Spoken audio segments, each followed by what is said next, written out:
جو ہے وہ تڑپا دیتی ہیں. وہ تو چلی گئی، میں ان راہوں کا راہی رہا، میں پورے پاکستان میں جاتا ہوں، لیکن کبھی کبھی انسانی فطرت ہے، کبھی کبھی دل مچلتا ہے. یار اماں ہوتی، میں کہیں اللہ رسول کی باتیں سنا رہا ہوتا، وہ پردے میں بیٹھ کے سنتی، میرا قد کتنا بڑھ جاتا. میں شعبہ حفظ میں تھا، پہلا پارہ حفظ کیا، تو مجھے والدہ نے کہا بیٹا مجھے سناؤ نا، تو میں نے ان کے قدموں میں کھڑے ہو کے قرآن پڑھا، تو انہوں نے مجھے 100 روپیہ دیا، وہ مجھے آج بھی نہیں بھولا. یار انسان آرزو کرتے میرے ماں باپ ہوتے، میرے سر پر عزت کی دستار دیکھتے. کریم آقا مصلی پہ کھڑے ہیں، تا حد نظر اصحاب ہیں، آنکھوں میں آنسو ہے. حضور کو ماں یاد آ گئی. حضور کی والدہ کب بچھڑی؟ جب میرے نبی کی عمر 6 سال تھی. ابوا نامی ایک بستی آئی جہاں سید آمنہ رضی اللہ تعالی عنہا آ کے رک جاتی ہیں. بخار نے آ گھیر لیا اور آپ جان گئی کہ یہ بخار میری جان لے لے گا. وقت رخصت ام ایمن سے کہا کہ میرے بیٹے کو باحفاظت عبد المطلب تک پہنچا دینا. پھر حضور کو پاس بلایا. ادھر بچپنے کی معصومیت، پیشانی میں نبوت کا نور، اور ماں بیٹے میں کھپ سی گئی. 2-1 باتیں ہوئی، پھر ہمیشہ کے لیے پہاڑوں میں سو گئی. آپ فرماتی بیٹا ہر نئی چیز نے پرانا ہو جانا ہے، ہر باقی نے فنا ہو جانا ہے. فرمایا بیٹا میں بھی جا رہی ہوں، لیکن سنو میرا ذکر باقی رہے گا. فرمایا اس لیے کہ میں تیرے جیسا پاکیزہ اور ستھرا محمد چھوڑ کے جا رہی ہوں. سانسوں کی مالا ٹوٹ گئی، موتی فضا میں بکھرے. میرے نبی ماں سے لپٹے، لپٹ کے روئے، اور پھر ننھے ننھے ہاتھوں سے کالے پتھروں کی قبر بنائی، آنسو کا چھڑکاؤ کیا. پھر جہاں تک ماں نظر آتی رہی، میرے نبی پلٹ پلٹ کے ان کالے پتھروں والی قبر کو دیکھتے ہیں. میں سیدہ کے مزار پہ جب پہلی دفعہ گیا، سحری کا وقت تھا، پہاڑ کے نیچے تھا، ماحول خاموش تھا، ہوا کا کہیں سے کوئی ایک جھونکا بھی نہ آیا. لیکن جب سیدہ آمنہ کے قدموں میں جا کھڑا ہوا، ایسا لگا کہ اللہ نے جنت کے 8 دروازے کھول دیے ہوں. آج بھی جنت سے ٹھنڈی ہوائیں سیدہ آمنہ کو سلام کر رہی آتی ہیں. میرے ساتھ کچھ علماء تھے، میں نے کہا یار آج ہم بھی جس طرح حضور ماں سے بچھڑے تھے پلٹ پلٹ کے دیکھا تھا، کہ میں نے کہا آؤ اسی ادا کو اپناتے ہیں. میں نے کہا آؤ بچھڑتے ہیں، چلو آؤ ہم پلٹتے ہیں. ہم بچھڑے، ہم وہاں سے پلٹے، اور ہم نے بار بار جب سیدہ آمنہ کے مزار کی طرف دیکھا، حضور کا بچپنا اور وہ بچپنے کی تڑپتی کہانی یاد آئی. مقام بدر تک ہماری ہچکیاں اور سسکیاں تھمنے کا نام ہی نہیں لے رہی تھی. ام ایمن کہتی جب میں پہاڑ سے نیچے آئی نا تو میں نے پلٹ کے دیکھا تو حضور میرے ساتھ نہیں تھے. آپ فرماتی میں پھر جلدی سے پہاڑ پہ چڑھی تو میری آنکھیں کیا دیکھتی ہے، حضور ماں کے سرانے کھڑے ہیں، اور وہاں کھڑے ہو کر کہہ رہے تھے امی جی آپ تو جانتے ہو نا کہ میرا اس دنیا میں آپ کے سوا کوئی بھی نہیں ہے. ام ایمن کی جان نکل گئی، سینے سے لگا لیا. میرے نبی فرمایا کرتے تھے ام ایمن میری ماں کے بعد میری ماں لگتی ہے. آج بچھڑی ماں کی یاد آئی. مصلی امامت تا حد نظر اصحاب، آنکھوں میں آنسو. صحابہ کو کلام کیا، کاش میری ماں ہوتی صحابہ، میں تمہیں نماز عشاء پڑھا رہا ہوتا، والدہ مسجد نبوی کے دروازے پر آتی، کوئی کام یاد آ جاتا اور آ کے کہتی بیٹا محمد میری بات سنو. حضور فرماتے نماز توڑ کے پہلے ماں کی بات کو سنتا. بڑی دولت ہے دوست، اس دولت کی قدر کرو. ایک بار آتے ہیں، دوبارہ نہیں آئیں گے. روٹ کے چلے گے زندگی سے راستہ مانگو گے، نئی زندگی راستہ دے گی. میں جب بھی والدین پہ بات کرتا ہوں تو ایک بات ضرور کہتا ہوں، مانا کہ آپ بڑے ہو گئے ہو، صبح سے شام تک فیکٹری میں کام، محنت مزدوری، تھکے ہارے آتے ہیں، بچوں کو ٹائم کھانا لینا ہے، نیند بھی چاہیے.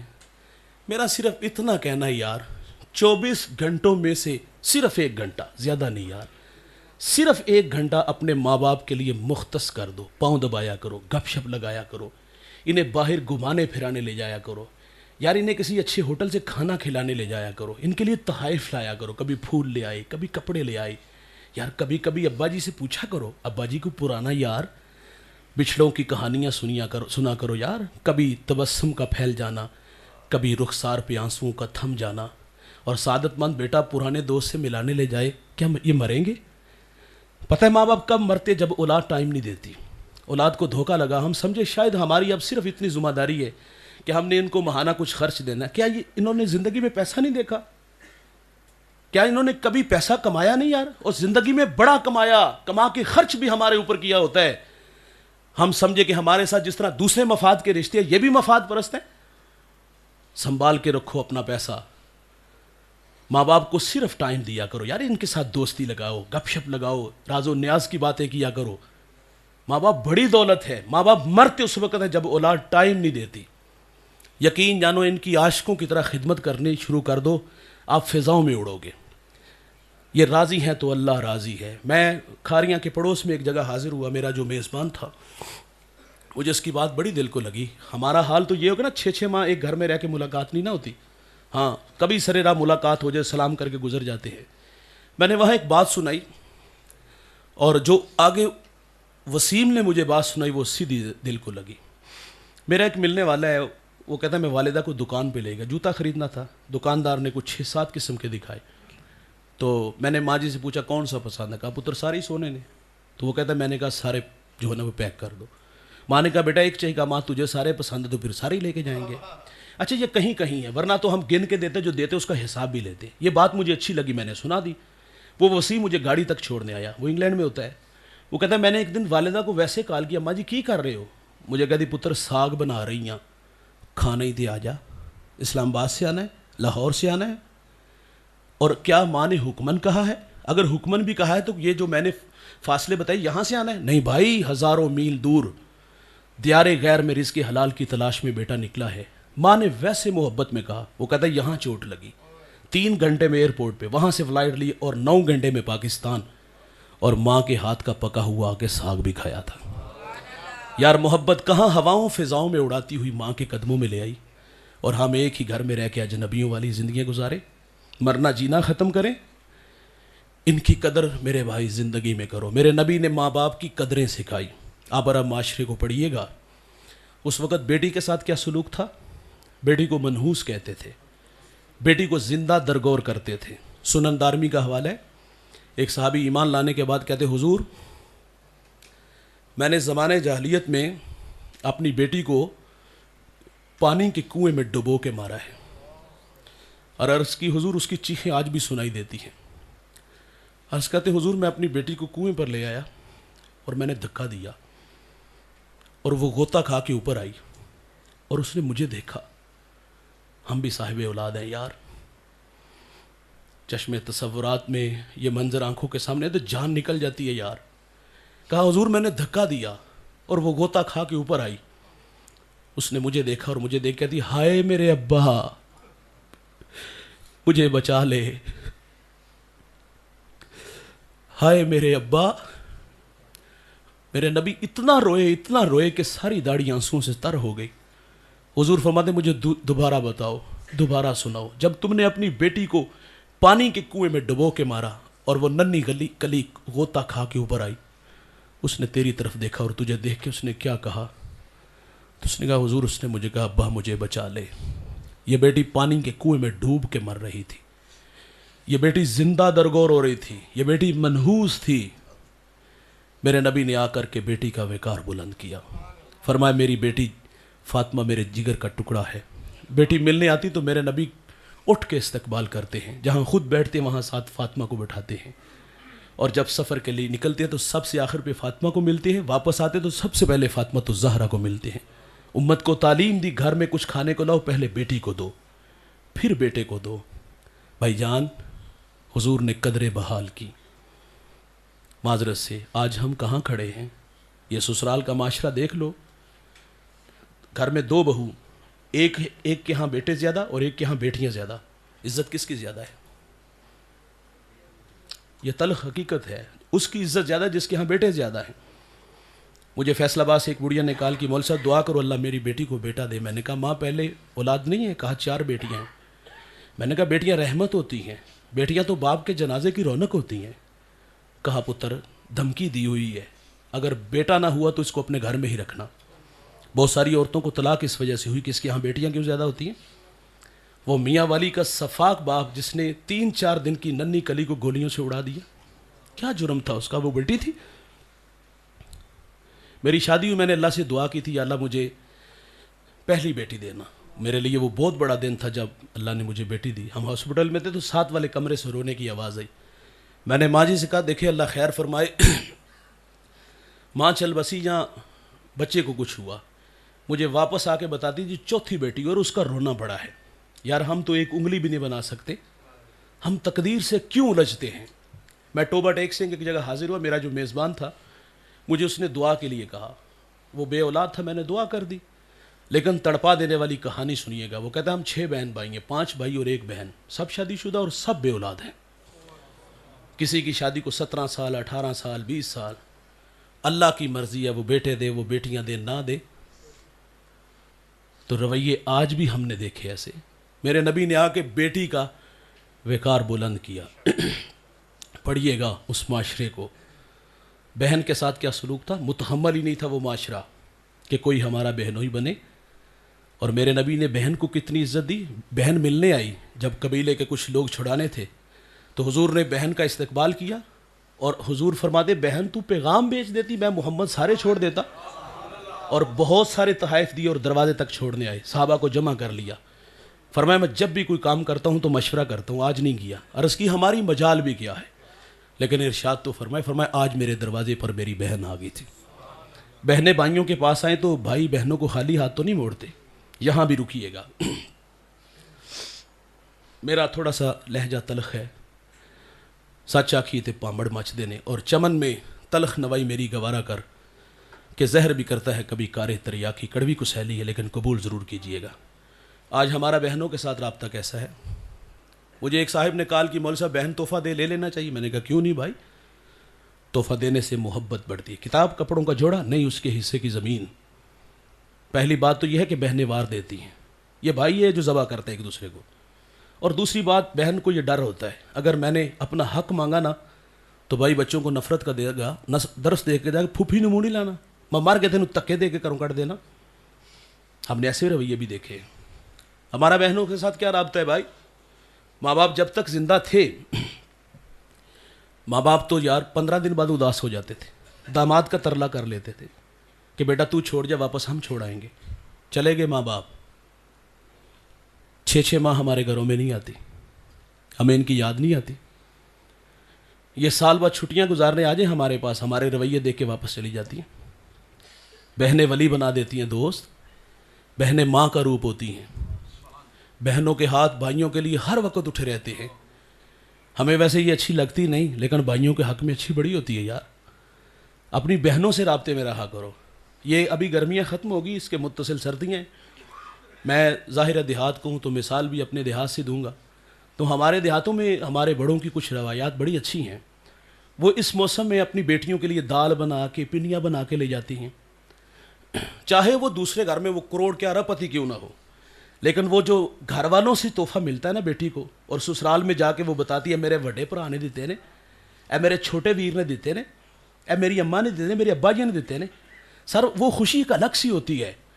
ہمارے بوڑھے کیا کرتے تھے، یہ چھوٹی چھوٹی خوشیاں اپنی بیٹیوں کو دیتے تھے۔ ماں باپ چلے گئے، بھائی بھی تو باپ کی جگہ پہ ہوتا ہے، کیا یہ بھائی نے اس روایت کو باقی رکھا؟ معذرت سے بھائی، ہم کہتے فتنہ سی چنگا ہویا جان چھوٹی۔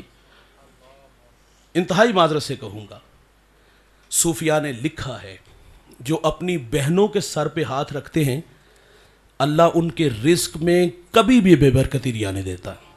ان کے پاس جایا کرو یار، انہیں پاس بلایا کرو، گھر جا کے بھی خدمت کیا کرو، گھر بلا کے بھی ان کے بچوں پہ بھی خرچ کیا کرو یار۔ اور اس معاشرے میں عورت کے ساتھ کیا سلوک تھا، میں بڑی مشکل سے آپ لوگوں سے مخاطب ہوں، پتہ نہیں سانس کا کوئی پرابلم بن رہا ہے، لیکن مجھے حافظ صاحب نے، رضوان صاحب نے حکم دیا تھا کہ آپ نے زیادہ دیر خطاب کرنا ہے۔ اگر آپ مجھے رخصت دے دیں گے تو میں یہیں اپنی گفتگو کو سمیٹ لوں گا۔ تو حضور نے رشتوں کی قدریں بحال کی۔ آئیے دوست، میں اور آپ حضور کی سیرت کو پیش نظر رکھیں اور اپنی زندگی کے شب و روز ان راہوں پہ لے آئیں تاکہ ہم سے ہمارا اللہ اور ہمارے رسول ہم سے راضی ہو جائیں۔ اللہ تعالیٰ اس خاندان کو دنیا آخرت کی عزت عطا فرمائے، رزق میں، علم میں برکت دے، جتنے احباب آئے سب کو اللہ جزائے خیر عطا فرمائے۔